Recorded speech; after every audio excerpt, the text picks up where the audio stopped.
Welcome to the Raising Boys and Girls podcast. I'm Sissy Goff. I'm David Thomas. And I'm Melissa Trevathan. And we're so glad you've set aside a few minutes to spend with us today. In each episode of this podcast, we'll share some of what we're learning in the work we do with kids and families on a daily basis at Daystar Counseling in Nashville, Tennessee. Our goal is to help you care for the kids in your life with a little more understanding, a little more practical help, and a whole lot of hope. So pull up a chair and join us on this journey from our little yellow house to yours. We are super excited about these next two folks. They are people and parents that we respect and love and enjoy and laugh with and learn from.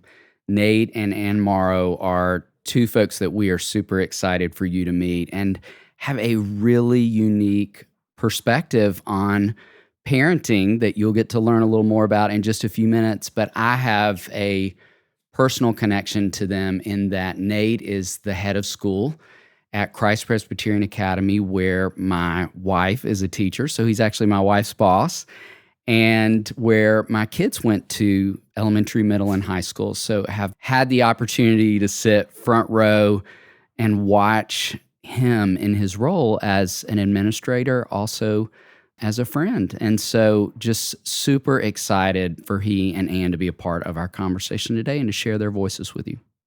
You two, it is so much fun to have you in this room for this time. Like, you cannot know how much we respect you as parents, how much we enjoy you as people, and how thankful we were that you said yes to this. And then we just get to spend this next bit of time with the two of you. And you all have 4 children who came to you biologically and through adoption.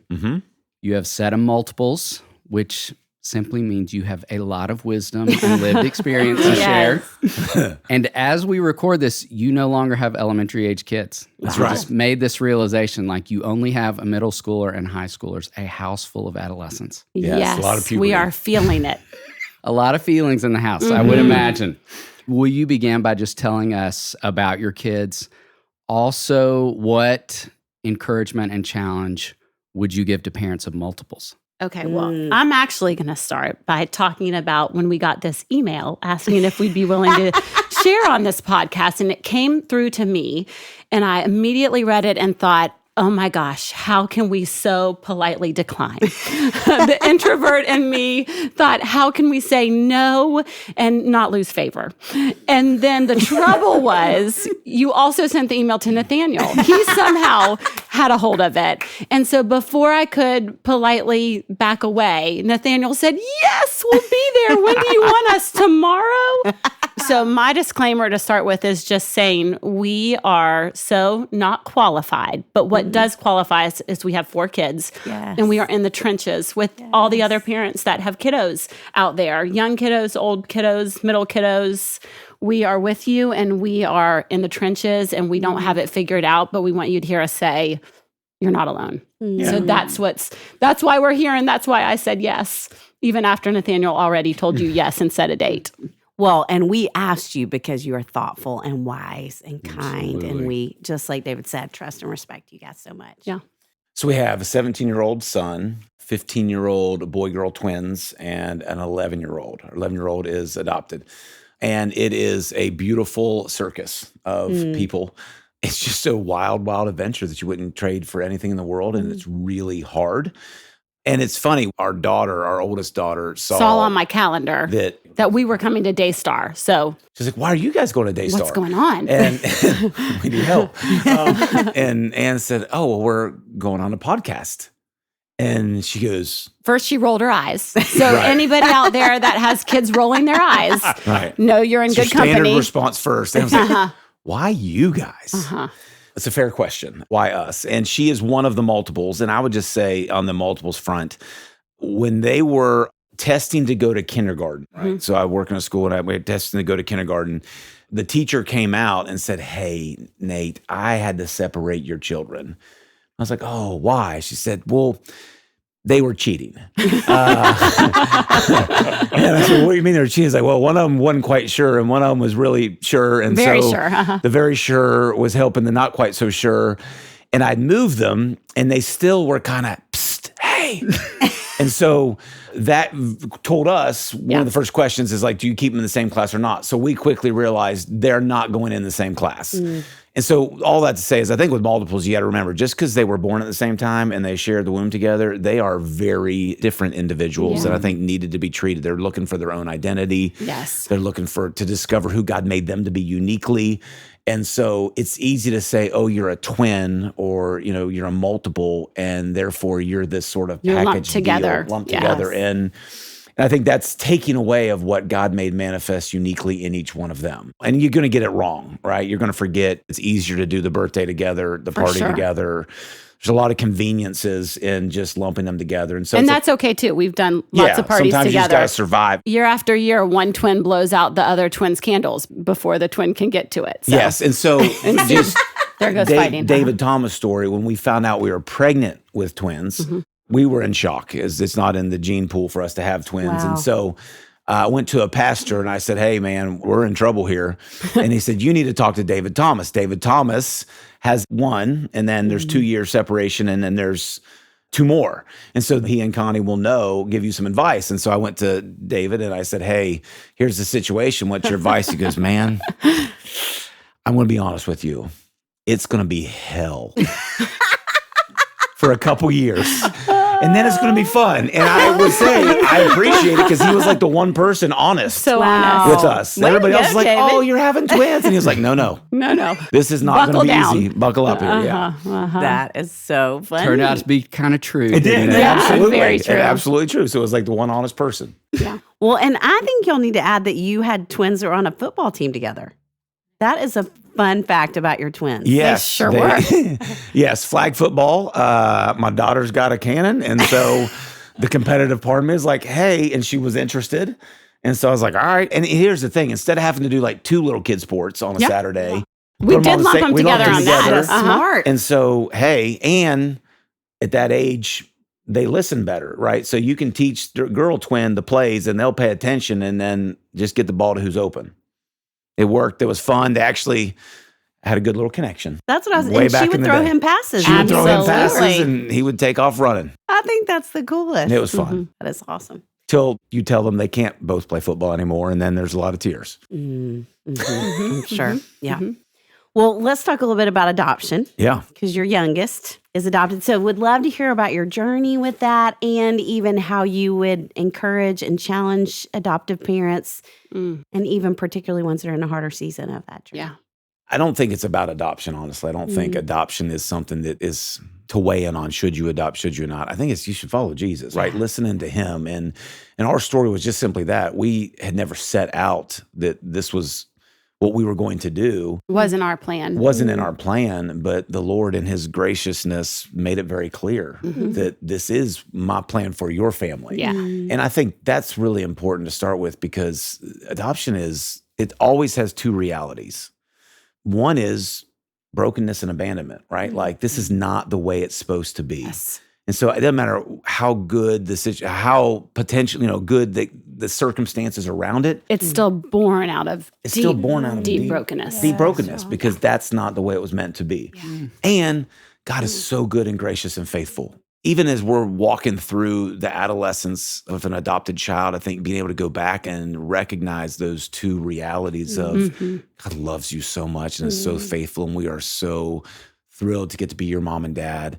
Yet there still is pain and hurt to unpack in their own story. And so I think you got to understand both those realities. And that's why it's follow Jesus because it's going to get hard. Yeah. And I would say when we've hit bumps, we point back to look at what God told us in the story that he was writing that we couldn't have written and just pointing back to what he called us to and what he wanted our family to be has been helpful. Yeah, because that's the way it is in all parenting, but I think it's unique in the adoption stories is I don't care who you are, it's going to be hard. Yeah. And so those moments where you have the clarity, like mark those, Yeah. look back on those, because those will give you strength in the moments where you're not so sure what to do. Yeah. And the only thing I think I'd say is like, right there, we're a family of 6, and I think all of us, or at least 5 of We're the at 6 five of us, of 6 right now. have all been in counseling. Yeah. Including marriage counseling. Plug for that. It's Yeah. And super so helpful and wonderful. Yes. knowing that there are seasons and times in all of our lives where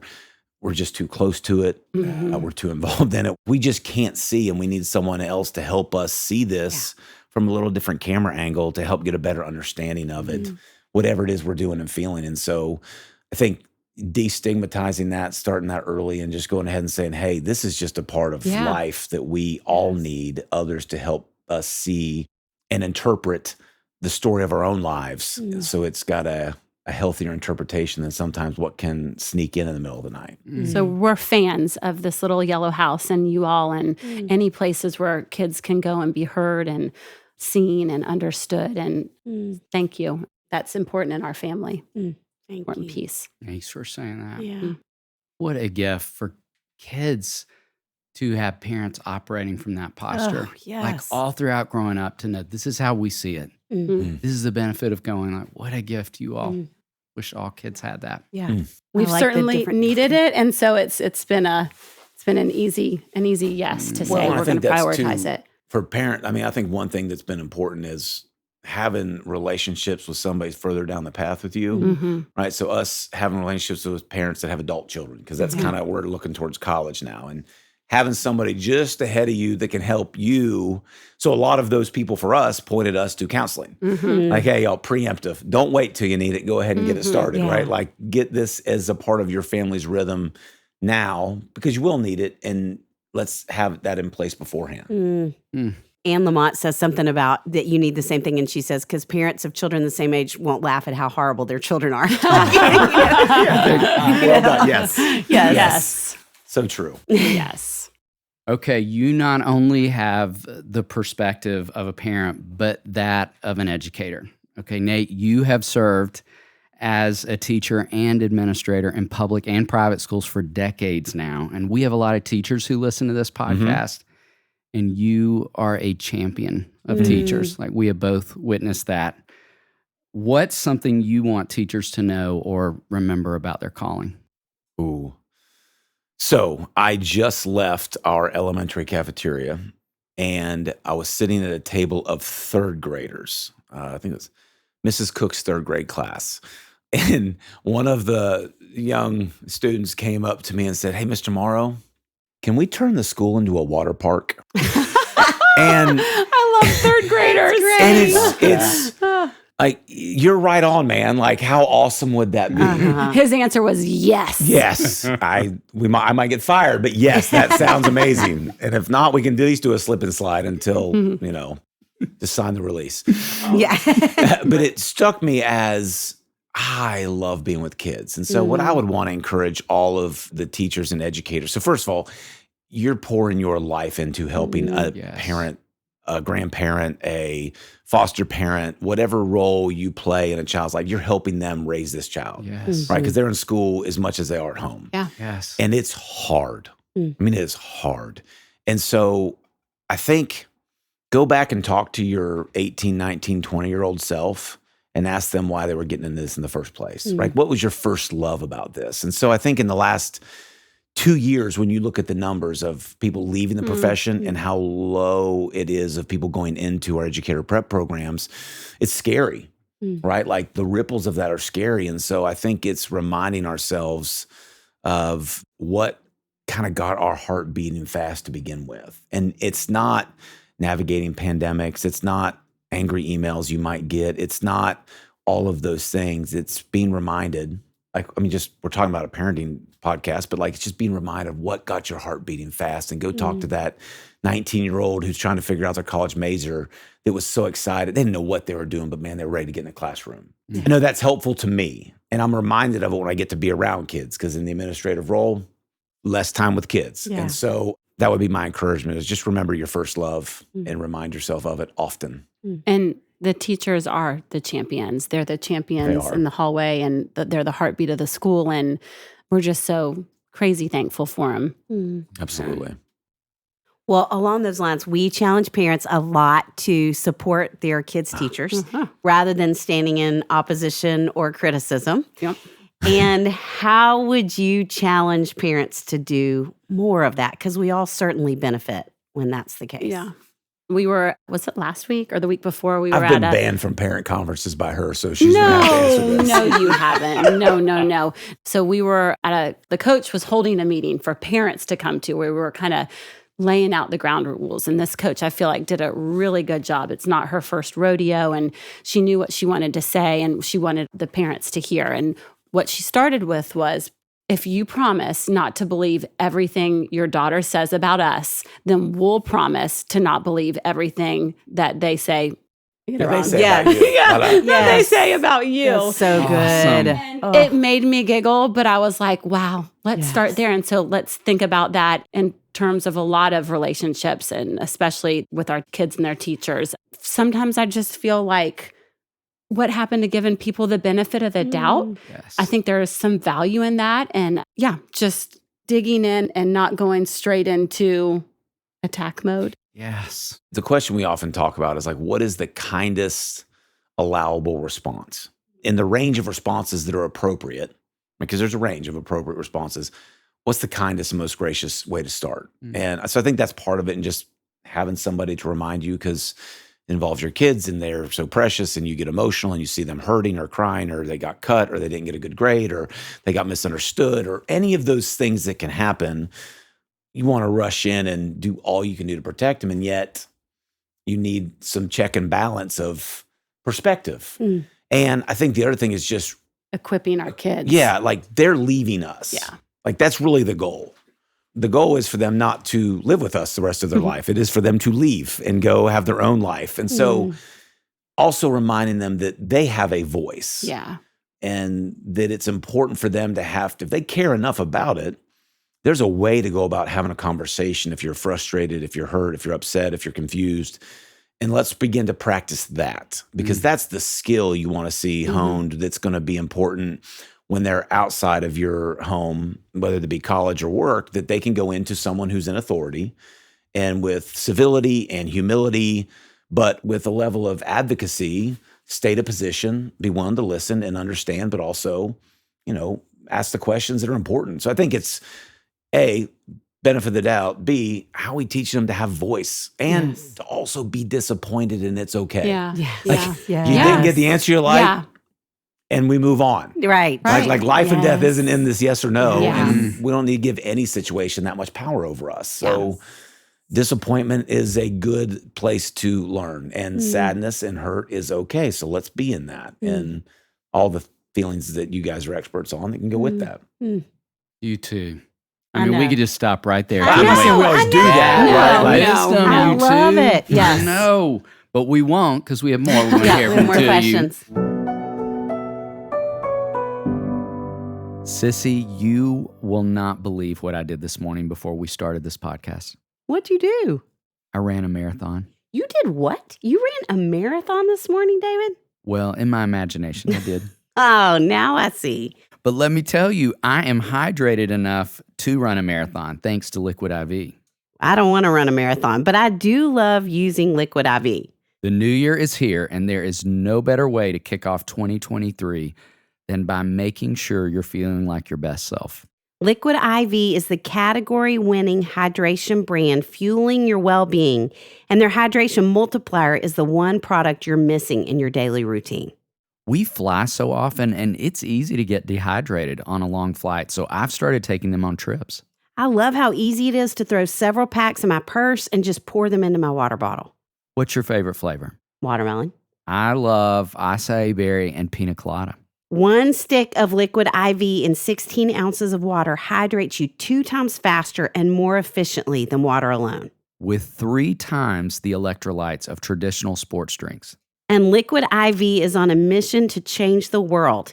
To date, Liquid IV has donated over 25 million servings in 50 plus countries around the world. I love when companies are making great products and doing good things in the world. Me too. Grab your Liquid IV in bulk nationwide at Costco, or you can get 20% off when you go to liquidiv.com and use code RBG at checkout. That's 20% off anything you order when you shop Better Hydration today using code RBG at liquidiv.com. All right, this season of the podcast, we're focusing on raising emotionally strong and worry-free kids, and would love to ask the two of you to think back on a story or memory from growing up that shaped you into who you are. I'm going to answer first. Ooh. I'm going Yes. to tell on you. Oh, gosh. Not really telling Okay. you. Actually, I think it's one of my favorite stories. Okay. And I will never forget that y'all experienced the loss of a child at your school Yes. by suicide. Yes. And y'all invited the Daystar staff to come and meet with the parents, Yes. and which was such a horrible privilege. I don't even know how to say Right. that differently, but we were so grateful to be with you. And we divided up our staff into different age brackets. I don't know if you remember all this. Yeah. I do. And we were meeting with parents, and the age of the child, you had David and I in the meeting. And I have told this story so many times when people talk about wanting to send their kids to your school. And this is the story I tell, that I remember watching you and Rhonda Smith. And I guess the kids came into the meeting first, because those kids walking into the room, and David and I were on the front row, and you just could tell on their faces, like bewildered, just so upset, panicked, didn't understand. I mean, so many things going on their faces emotionally. And Rhonda putting her hands on each one of them. I mean, every one of them, she touched them. She looked them in the eyes and said, some version of how are you, what's happening, as they were filing in. And they all sat down. And I remember you looking at those kids and saying, let me tell you something. What ifs are from Satan. I think I quoted it in a book, Nate. I love that sentence so much. And I think that has helped me be worry-free. More worry, less as a person, because I think that's so true. And every one of those kids potentially had what ifs, and we all do a million times a day. And so I think that is one of my by far favorite memories of you, and hearing you speak that kind of truth so directly to those kids. So I just had to jump in and give an answer myself before I y'all. love that you told that story. Such a picture of this man. Yes. Well, thank you. And by God's grace. And, I think hard things are inevitable. Like, I think a friend of mine, one of my counselors always told me, like, life is tragic and God is faithful. And so, again, there's two realities that seem to be in conflict with each other, but coexist. And needing a community of people, right? Like, this is Rhonda, where she is shining. She steps in, she looks them, she knows them. And I think you guys coming in and doing that. And I think it's just a reminder and one example to all of us. Don't do this alone. It's okay to be clumsy. My own child was walking into that room, and so I'm standing there as the administrator in a school and as a dad at the same time, trying to communicate a level of brokenness that you don't think you're going to have to talk to about that age. And by God's grace, he speaks, and there's experts there, and there's, highly relational and knowing people. I mean, so it was just a reminder to me that hard's going to happen, and you got to have community, and God equips community with all of our different skills, gifts, abilities to come together and do that. And then we just kind of turn it over and trust him. Yeah, absolutely. What's your story? Okay, my story from growing up. I can't wait to curious hear. because I don't know I her already story told either. Nathaniel. No. Kind of And goes we grew up with together, the. so I'm fascinated. Kind of Okay. go up, kind of go. Well, you'll know. I met this you'll guy know in what. high school. No. So it's a small story, but you'll kind of see difference in our personality here. It's You don't know not my story. That's true. Now you'll probably try to do a small story. So just one of the memories I have growing up, my mom, who was working, I'm wondering when we did this, maybe when she got, I don't know. My mom would take my brother and I to the Cambridge City Park. So Nathaniel and I grew up together in this little small town. New Concord, New Cambridge Concord, was the city Ohio. over. And so we would go, we didn't have any fast food restaurants or anything like that in our town. So it was a treat. Andy and I'd get in the car. We were young, and we'd go get a Domino's pizza. And at Domino's at the time, you could get one like large fountain soft drink. And we would get one soft drink and a pizza, and we'd take it to the Cambridge City Park, and we would eat pizza and all share from that drink. And then we'd feed the ducks when we were done. When I look back, I was like, it was small, but it was just time spent. So I think as we're parenting and as we're thinking about, time with our kids, sometimes saying, ride to Costco with me. And that doesn't feel like a grand gesture, but it's time spent, and it's you're wanting to be together. Me too, Ian. I love that. I grew up on a farm and a family of farmers. And with farm work, it's never complete, right? It's never done. Mm-hmm. The negative to that is you're always doing something. And so time not working can feel lazy or unproductive or wasteful. Mm-hmm. You live in that tension on a farm. And when you're in a family of farmers, there's that tension that always exists. Holidays were the time you stopped. And I can just remember loving going to my grandma's house and having everybody there, and they were just present there. There wasn't anything to do. And it was fun, and you got to see everybody just be playful and fun and tell jokes and play cards and sit on the back porch and listen to my grandpa and my great-grandpa tell stories. And the sad part about it was it didn't happen often, but Thanksgiving, Christmas, Easter, 4th of July, like you could kind of set your watch. It was going to gather and you were going to have fun. And it was the times that you could just play and you didn't have that naggingness behind it and just be, right? And so I think how much I valued just being was important. Our pastor, Scott Sauls, has often said when trying to grow your kids in your faith, and it's kind of counterintuitive, but he has daughters who faithfully follow the Lord.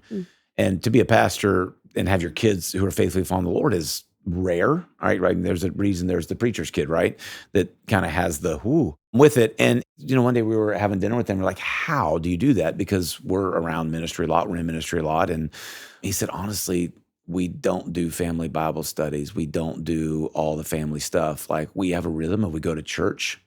We're a part of a church community, but we're not like, hey guys, let's sit down and have the prayer time. Let's sit down. And I think some freedom in that where, you can be in the South and you can feel the pressure to, I got to be at the D group. I got to be at the Sunday morning. I got to be at the Sunday night. I got to be at and you fill your time up doing the work of following Jesus and not just like being present with the people that you love and you're with and getting to not focus so much on the work, but just being with those people. And that was just a huge encouragement for us, I think, as parents with a little bit of freedom of, they have kids ahead of us and us trying to figure out how to not like jack our kids up given what I do and where they go to school. Yeah. The other was my parents sent me to Japan as an exchange student when I was 14. Wow. For about a month and a half. And so They sure did. I don't know any Japanese. I did not know anyone. I knew one person in the country of Japan, and I was sent over there to be an exchange student. And that's a terrible idea to do for a 14-year-old. Like I think I have 15-year-olds. I'm not 17-year-olds. I'm sending them. And yet, You're talking about it on the podcast. I'm talking about it because there's this sense of like, okay, you got this. You can do it. Right. Yes. And so what are those things where you got to have some fear as a parent? You got to be able to like, okay, what could go wrong?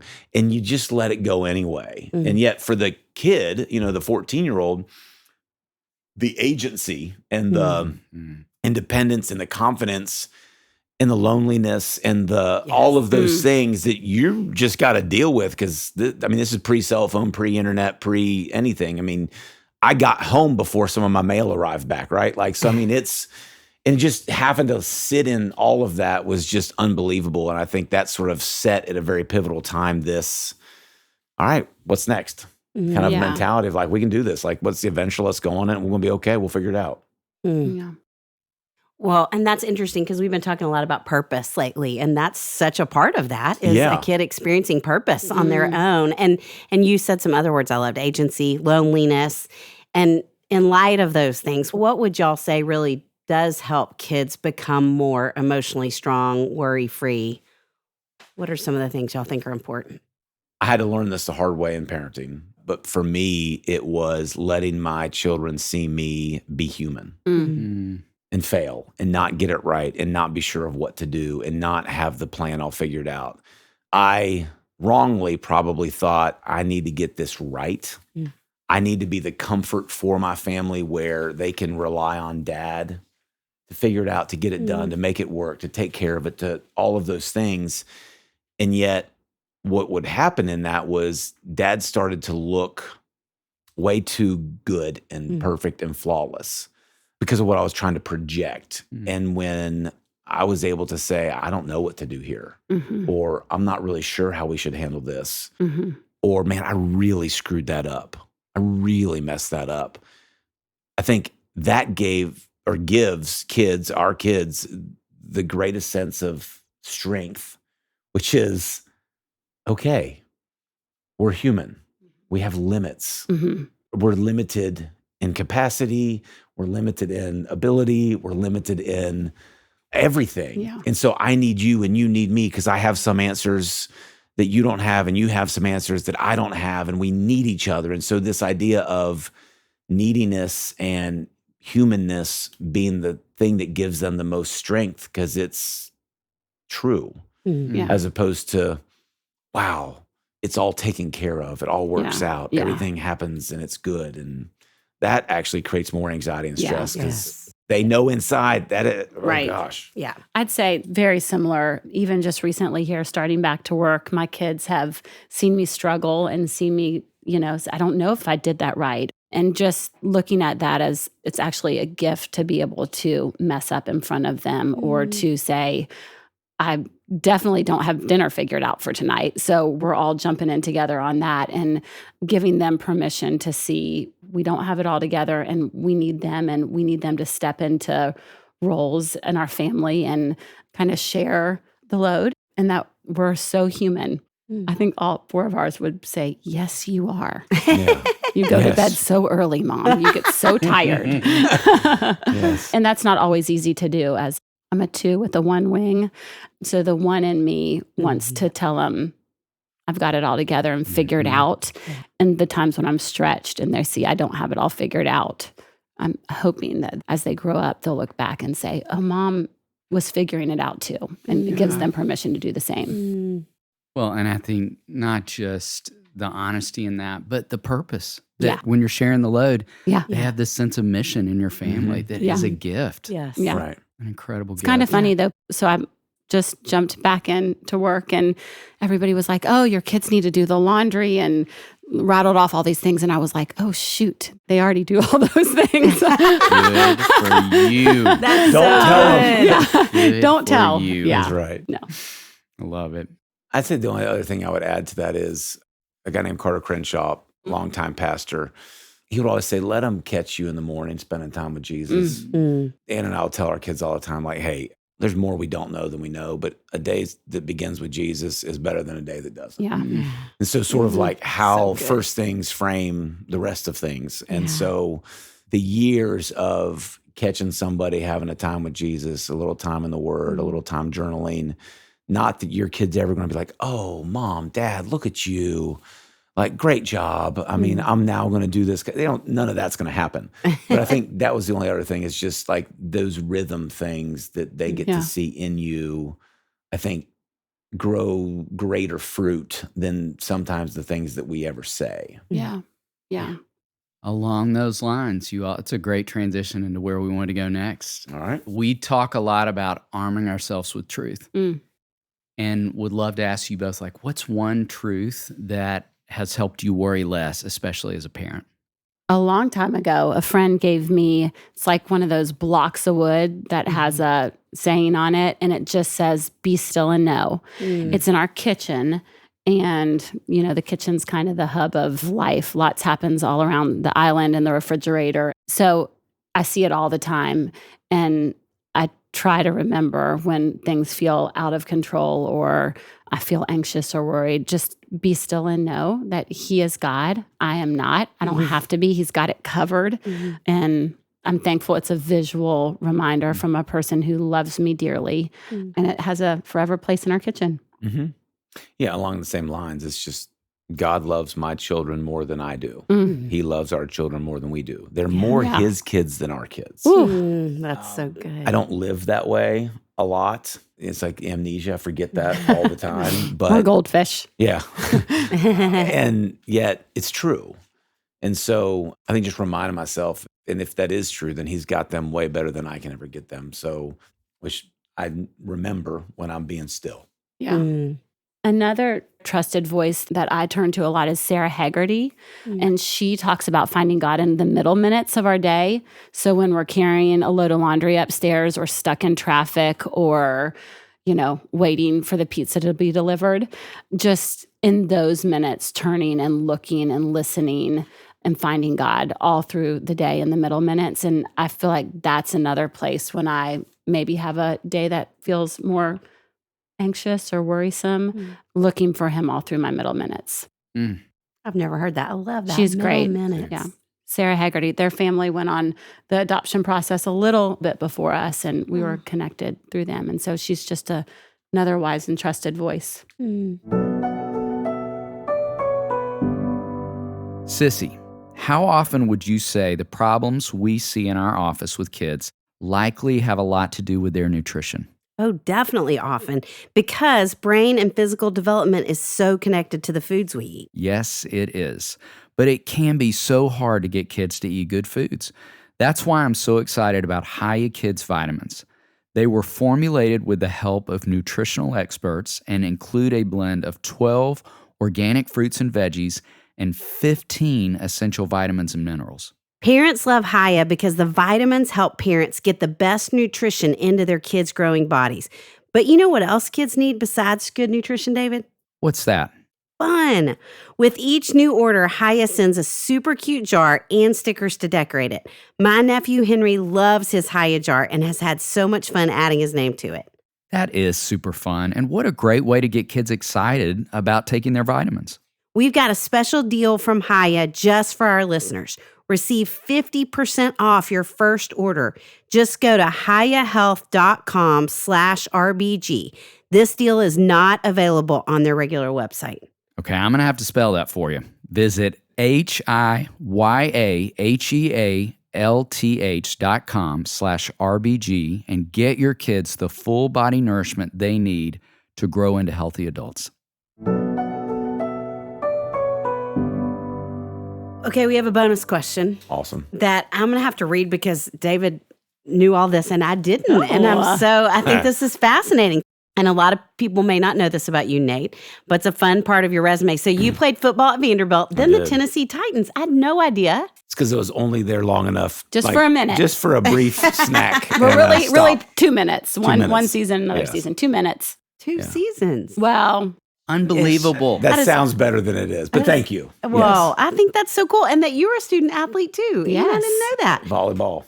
Volleyball? Yes. Volleyball. All right. Kids are I loaded will say this, when I got Yes, to the they Titans, are. so just for perspective, I got to This the is a good Titans story. and you get your jersey. Yeah. And Morrow is not hard. Morrow. It's like tomorrow. So I Right. go up to the jersey and it's Marrow. And now you have a dilemma, right? Like you're a rookie, but like that's not right. that's not my name. It's not my name. It's not Marrow. So I go to the equipment guy and I'm like, hey, my name's spelled wrong. And he goes, does it matter? No. And that's when you're like, well, this could be short-lived. Yeah. Reality Does check. my mom, who's going to be here at some point taking pictures, so please get this right. Do whatever else you want. So yes, we got some fun athletic stuff in our story. Yeah. That is so funny. Well, it makes sense that you would have twins on a football team. So knowing that you're parents of student athletes, we think sports are amazing for kids, for growth and development. And we've seen kids burned out from playing too much or too long, certainly in counseling. So what have y'all learned in this space, and how would you encourage or challenge parents in the arena of athletics? This could be a whole podcast. Yeah, it could. Yeah. Yeah. I might like to have you back for a whole might should podcast be on your this. next whole podcast. There's a lot to say here. Maybe you can encourage and challenge coaches as well as while we're I'll talking say about this. this. So our football team at the school I'm at Mhm. got whipped in the state championship yesterday, right? I mean, like whipped, 42-0. Oh, And there's a couple things that came out of that are just absolutely beautiful. One of the seniors was in the locker room after the game, and he said, it's not so much about winning or losing. I'd be crying whether we won or if we losing or winning. It's that we're done. It's that I don't get to be in these moments with you all anymore. And so you see those moments of beauty and like, this is the good That's why of we play sports. Like, sports this is right why we there. do this. right. Because they have invested in something they think is worth it, right? Yes. That they have come together, they have done hard stuff together. And, when you believe that and this is going to answer the question, I think, and we're all trying to learn it, but if your value's not in your performance, then you can play a game that is meant to be fun. All sports are games. Like, let's not confuse this. They're games. They were designed at some point in time from football to curling were meant to be fun. So if we can remember that our identity is who God made us to be, and it's not in the outcome of this game or if I'm the starter or the backup, I think that is the perspective we need to walk in with and remind. And I think as parents, we need to remember, okay, my value as a parent is not in my kids' performance. It's not in whether they're on the bench or whether they're starting, whether they score 50 points or no points. It's I get to love them for who they are. And I think the trap is getting that wonky where it's, no, you were so amazing today, right? Like the trusted voice I have is whenever you get in the car, all you say, I love watching you play.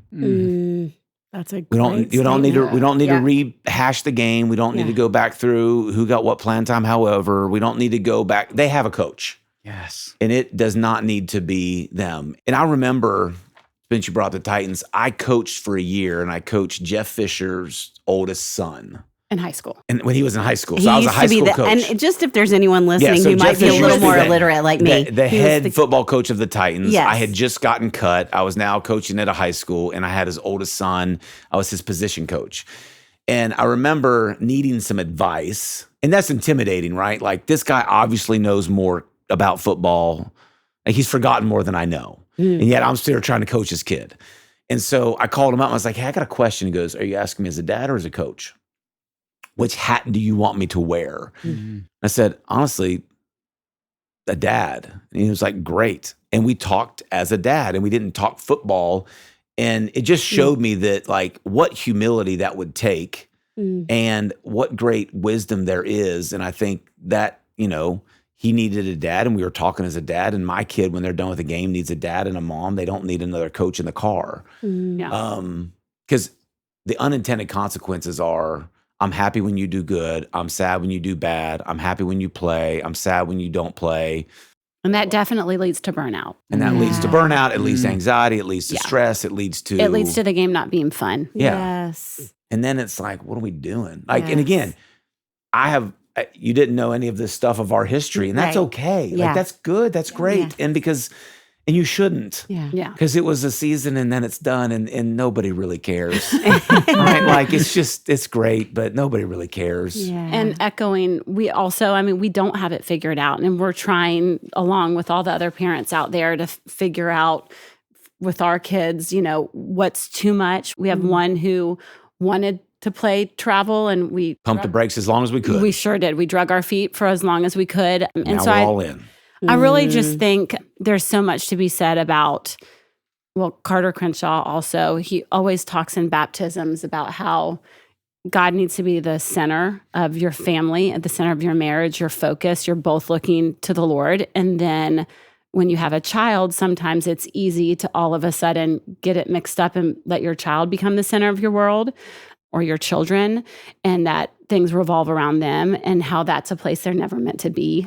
And so it's really crushing to have that kind of weight. Yes. Yeah. Power. Yeah. They don't need to be there. And so it might be a stretch, but I even think in the world of sports and travel sports and how busy they can make us, it's looking at, okay, we don't want one of our kids' seasons, our whole family to revolve around one. And so how are we talking about that and trying to keep that in check? Yeah, and I think keep your eyes on your own paper, right? If all of our kids are individuals, then we don't need to compare what we're doing to what another family's doing, and they don't need to compare what they're doing to our family. And David, I remember you saying this the first time we met, like as parents with you, about one of our kids. It was like, you really want to learn to be a student of your child. And so as we're learning our children and what makes them tick, then we have to make decisions in light of that. Even within our 4 kids, we have artists to athletes and everywhere in between, right? Like we got the whole gamut under one roof.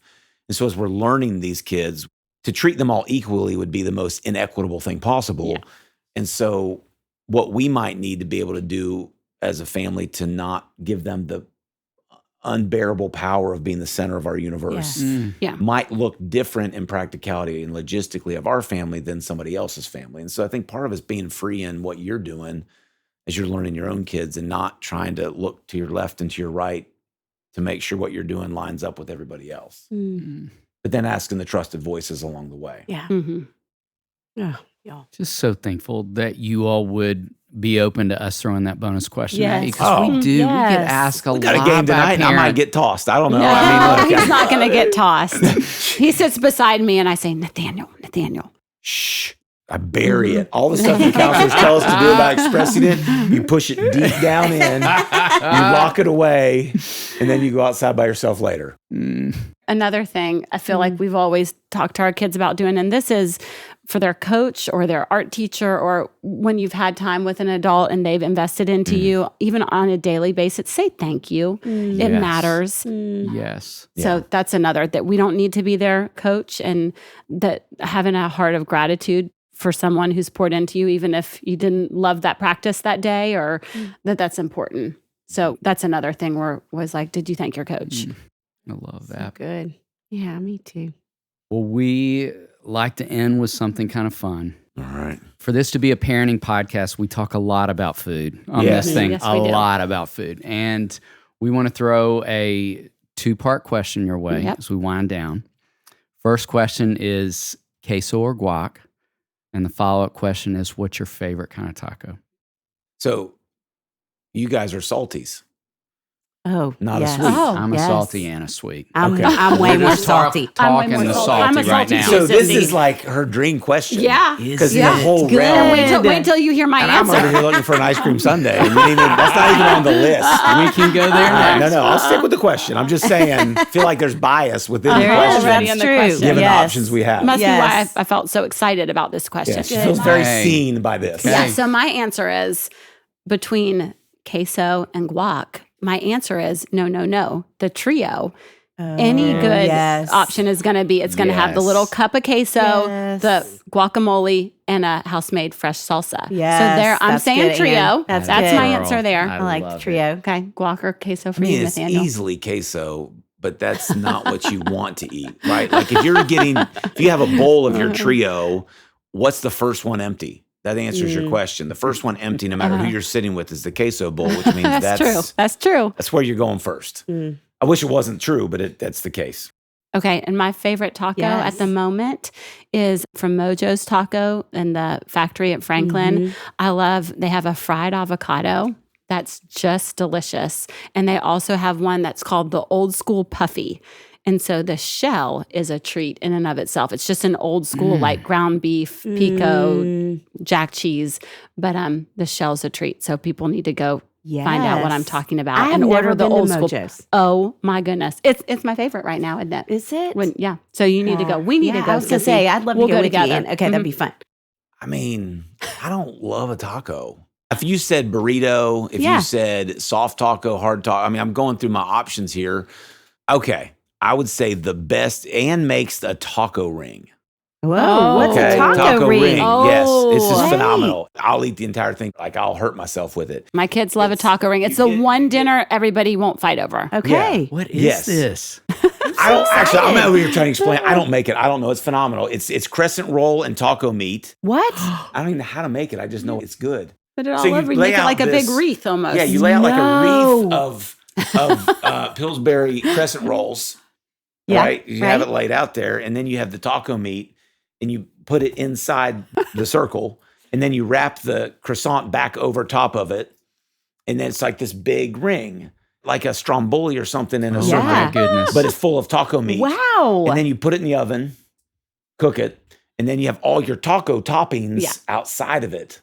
And then you pull it out, cut it up, and then you doctor You it get to- all yeah, up. It's everybody puts what they want Did on you there. make this up? No. I grew up having that. It could have been Really? another memory. My mom made taco ring. Okay, will you give us the recipe and can we put it in the show notes? Yeah, I so will. people can make Yeah. their own taco rings? I will. I sure will. I Phenomenal. want to make one I next mean, time I it's have a literally bunkin party from with Henry. Pillsbury. And when he comes over. That would be You have amazing. opened up so a whole fun. new A whole world new for world. our Taco listeners. rings. Oh my I'm goodness. so excited. Yeah. Kind of making me want it for dinner and tonight. truly, I know. there are very Can we come few over? things. Yeah, there are Yes, very few absolutely. things that I say are for crowd dinner and pleaser. everybody's happy. Oh, wow. Taco rings, one of them. You can. Oddly, pot roast and taco ring in our family are two big ones. Yeah. Which is weird. Mhm, But mhm. There you go. Taco Okay. ring. I'm it is. so excited about a taco ring. Y'all, thank you. It is so, you are two people in my world that I always wish I had more time with. And so it is really the fun same. to get to sit with y'all and just hear all your wisdom Well, and humility. It's been such a combination of both. Well, thank you. Amen. for Thank that. you all Thank for you. helping us raise our 4 Yes. eye rolling. We won't blame you for our 4 eye rolling teenagers. 4 No. very different eye rolling teachers. No, we're so teenagers. thankful for time spent with you all. Well, we Thank love y'all. you And for the guys. ministry of that, I mean, y'all, what y'all do, seriously, the ripples, I mean, children, grandchildren, great-grandchildren Yeah. will be different Because because of of your all's you. pouring into them. So we thank you all. Like, everybody thanks you all. Yeah, we're so grateful. Mm-hmm. Oh my goodness. We knew that was going to be so rich and so much fun. We knew it was going to be Yes. both things Yes. and just exceeded my expectations. Me too. Just love those two people. Mhm. Their honesty, humility. Yes. I felt like Anne kept circling it back to, and we fail, and we're in the trenches with you, and we understand, we've got the eye rolls, all those things. There was so much grace, and it felt like every word they said. Oh. I love that they talk from the perspective of parents. Nate being an educator and administrator, I love so much what he said about teachers and how he challenged parents to think about their kids' teachers. I loved and going back to the importance of thanking coaches. I mean, I just think that's one of the takeaways that I'm going to hold on to. I hope parents do as well. Of just, we cannot champion these folks who have such a voice and a presence in our kids' lives enough. And the hard, heavy lifting that they are doing consistently. I love the reminders they gave us in that Me time. too. What stayed with you? Well, I think it just felt so inspiring spiritually to me, too. It just, Yes. there's that quote. I don't even know where it's from, but I remember some kids talked about it when you're at camp about, I want to know the God you know. And I think when I sit with them, I think, oh, you make me love Jesus more. Just hearing you talk about him. And as simple as what Nate talked about the first thing is the most lasting thing. And talking to your kids about that and letting them catch you reading scripture. And, I think about even when Henry has bunking parties and the amount of time he comes downstairs. And of course, as a one, I'm doing all the functional, like turning on the lights and getting the, all that stuff rather than, I wish he'd come in and sit. I'd be in the dark in my room with one light on reading my Bible, just the importance of that for the kids that we love. And now you're going to make a taco ring at the bunking And party, now I'm too, going to make thanks a to Anne taco Morrow. ring. Yes, I can't wait. Okay, show notes. Keep an eye out. They're coming your way. This is one you're Taco going to want ring to listen recipe. to over and over Yes. again. I think so many rich, great reminders. So thankful we got to share this time. Me too. It's our joy to bring the experience and insight we gain through our work beyond the walls of the Daystar House. If you enjoyed this conversation, please share it with your friends. And don't forget to click the follow button in your favorite podcast app so you never miss an episode. To learn more about our parenting resources or to see if we're coming to a city near you, visit our website at raisingboysandgirls.com. Join us next time for more help and hope as you continue your journey of raising boys and girls.